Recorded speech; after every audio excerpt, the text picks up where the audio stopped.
Stephen A was the one partner I've ever had over like years. Yeah. Where I didn't feel like a relationship was really forming. You could feel a little bit watching it. And it was Yeah. hard to tell how much of it was theater and how much of it was like, oh, these guys just don't get along in the same way, or whatever you feel about who you're working with and what the situation is. To me, a cardinal sin is betraying that on the air. I just finished telling you, when it come to boxing, I lay off. Did I not? I did say that. Every time you open your mouth about basketball, it's clear this ain't your expertise. I do think it reached the point on that show where it was like, come on, dude. Imagine getting paid millions of dollars just to look foolish on national television every single day. That wasn't a joke. That was Max Kellerman's reality at ESPN. For years, fans saw Max sitting across from Stephen A. Smith on First Take, throwing out takes that made people laugh, argue, and sometimes completely lose their minds. But what no one understood was why Max kept putting himself in that position. That changed when Max finally sat down with Bill Simmons and decided to tell the truth about what really happened behind closed doors. What sounded like just another podcast interview quickly turned into something much bigger, a full-blown exposure of how sports media actually works. What Max revealed showed a darker, more calculated side of debate shows that most viewers never consider. It was like I was damn near doing the show by myself. If you're doing a debate show and you're a competitive person, yeah, why would you want me as a partner? That's bad. You want to go 15 rounds every day with Muhammad Kellerman? That's just bad. You know, it's embarrassing. Imagine getting paid millions of dollars just to look foolish on national television every single day. That wasn't a joke. That was Max Kellerman's reality at ESPN. For years, fans saw Max sitting across from Stephen A. Smith on First Take, throwing out takes that made people laugh, argue, and sometimes completely lose their minds. But what no one understood was why Max kept putting himself in that position.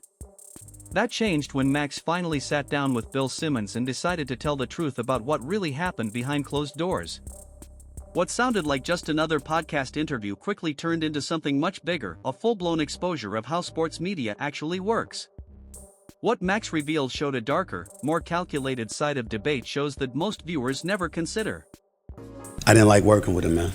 It's not like anyone said to me, hey, this is top secret, don't repeat this. But I think there's a general understanding that if someone's talking to you in private, it's a private conversation.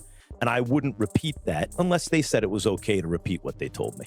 Yeah. So that's what I could tell you about, like the behind the scenes stuff on First Take, for example. Max cleared everything up when he told Bill Simmons the truth. Stephen A. Smith was the only co-host Max ever had with whom he never formed a real relationship.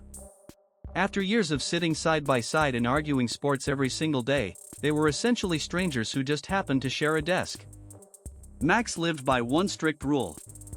No matter how uncomfortable things got backstage, no matter how he truly felt, personal tension never belonged on air. To him, keeping private matters private was professionalism. He believed Stephen A. followed the same unspoken code. That belief turned out to be a massive mistake. When Max left First Take, Stephen A. went on a full podcast tour, talking as if the show instantly improved the moment Max was gone. Everywhere he appeared, the message was the same. Stephen A. was carrying the show the whole time, and Max barely mattered.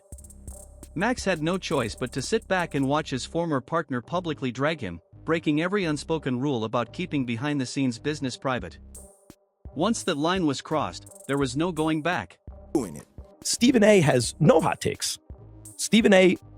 almost never, I can't think of any counterintuitive conclusions that he ever reaches. That's not his job on the air. His job is to be the big reactor to a counterintuitive conclusion. Reactor. Just, he's there to hear the crazy conclusion that his partner has come to and actually be the everyman with a loud voice. Like, you are crazy. Are you on donate it to charity? Are you on drugs? Right out there on Front Street on Twitter. Stay off the weed. That was the exact moment Max decided he had had enough. His interview with Bill Simmons made his stance crystal clear. If someone talks to you in private, it stays private. You don't leak conversations to the media, and you definitely don't throw your former partner under the bus just to make yourself look better. Stephen A. did exactly that. And that's why Max finally broke his silence. Then Max used a comparison that explained everything perfectly. He compared his experience to boxing.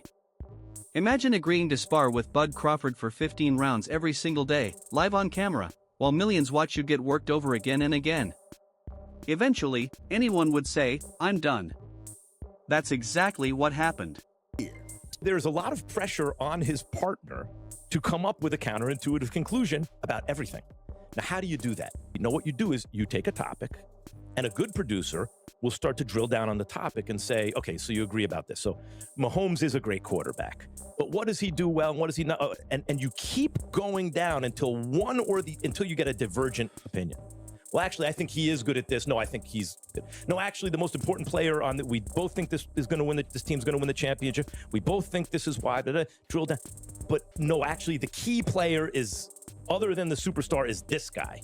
No, it's that guy. Actually, Draymond Green is the second most important player on the Warriors. But there was a lot of pressure on that show. Like Stephen A's opinion will not diverge into counterintuitive almost ever. So his big take will be, but he'll deliver it theatrically, is Steph Curry is the greatest shooter that God ever created. Who does not know this? Yeah. Everyone knows this. So the difficulty with me on that show was it was a lot of work to keep digging until I said the thing that I believed that would also get a reaction. Is Kawhi actually a better player under pressure than the great Kobe Bean Bryant? Yes, he is. No one had more heart than Kobe. So there was pressure on that show for me to keep digging until you hear something you think is crazy. Max could argue any position, support it with facts, and force Stephen A. to earn every response. That kind of debating is exhausting. Stephen A. didn't want that smoke anymore. Money explains everything.